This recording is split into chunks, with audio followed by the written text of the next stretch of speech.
Welcome. We will tell you a fascinating and tragic story. Archival photos and footage, colorized and brought to life as if you were there yourself. History of the Titanic. Thomas Andrews was the chief designer of the RMS Titanic, a gifted shipbuilder from Northern Ireland. Titanic's construction began in March 1909 in Belfast at the Harland and Wolff shipyard. It was one of the largest passenger liners of its time. The project took over 3 years and involved nearly 15,000 workers.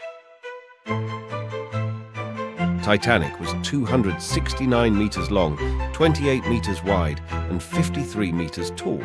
It reached 21 knots, powered by over 46,000 horses. 4 funnels, nearly 3,300 people on board, and one legendary ship. Titanic was launched into the water on May 31st, 1911, after nearly 3 years of construction in Belfast. It was one of the largest moving objects ever built. Over the next year, workers fitted the ship with luxurious interiors, cutting-edge technology, and every comfort imaginable. By April 1912, the Titanic was finally ready. A floating palace, gleaming and proud, awaiting its first passengers and its first and only voyage.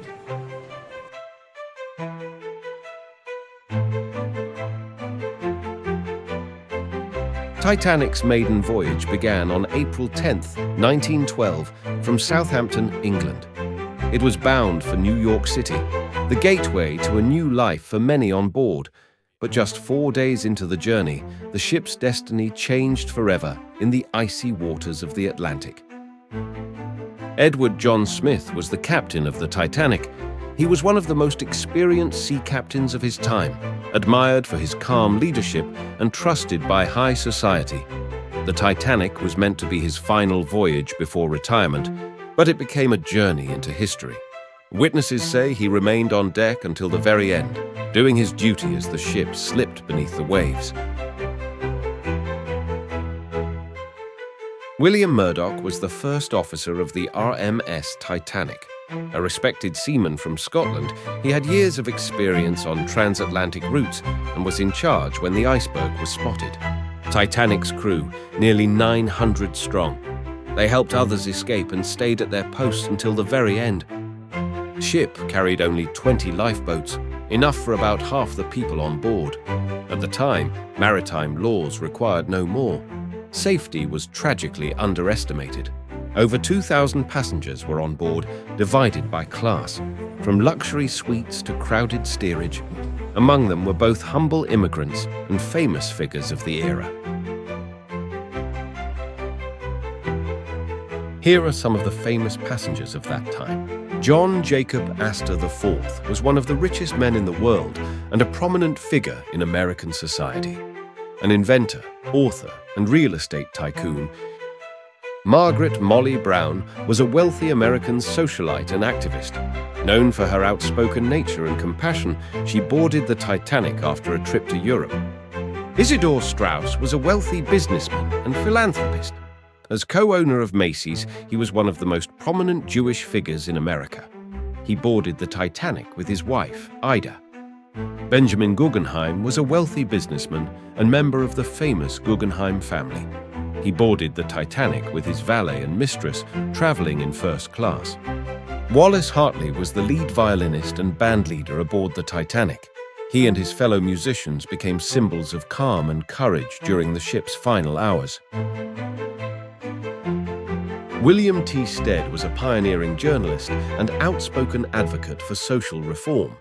Known for his investigative work, he was also interested in spirituality and the supernatural. Thomas Andrews was the chief designer of the RMS Titanic, a gifted shipbuilder from Northern Ireland. Henry B. Harris was a well-known Broadway producer and influential figure in New York's theater world.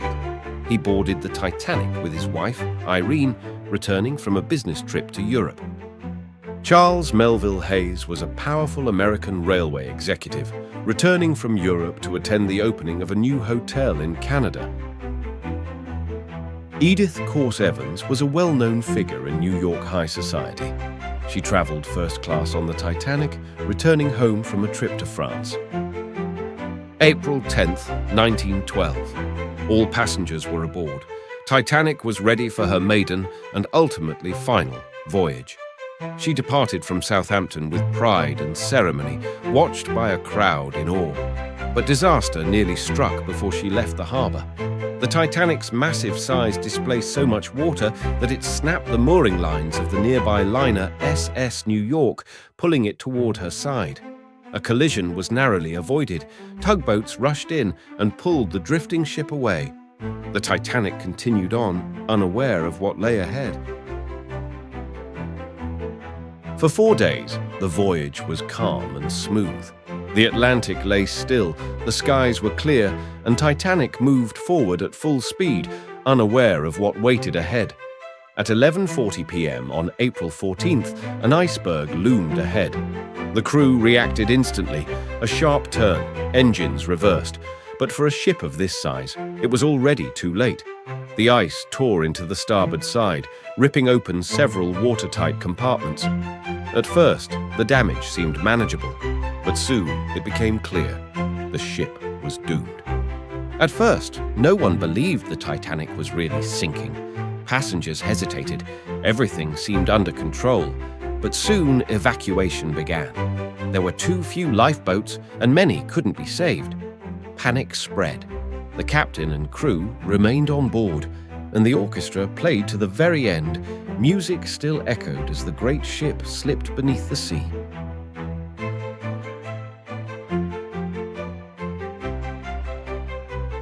At 2:20 a.m., the Titanic broke in two.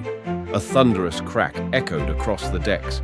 The bow sank first, followed by the stern, which rose high into the air before plunging into the freezing ocean.